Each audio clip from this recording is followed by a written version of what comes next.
بسم اللہ الرحمن الرحیم۔ السلام علیکم ورحمۃ اللہ وبرکاتہ۔ حضور اکرم صلی اللہ علیہ وآلہ وسلم نے فرمایا، میں بتاؤں وہ ہتھیار جو تمہارے دشمنوں سے تم کو نجات دے اور تمہارے رزق تمہارے چکر لگائیں۔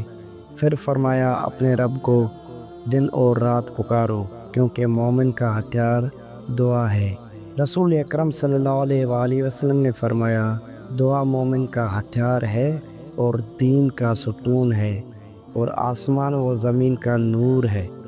امیر المومنین امام علی علیہ السلام نے فرمایا، دعا نجات کی اور فلاح کی کنجی ہے، اور بہترین دعا وہ ہے جو پاک سینہ اور پرہیزگار دل سے صادر ہو۔ اور مناجات میں فرمایا ہے کہ سبب نجات ہے اور اخلاص میں دعا کرنے میں خلاصی ہے، اور جب خوف زیادہ ہو تو پناہ اللہ کی طرف سے ہے۔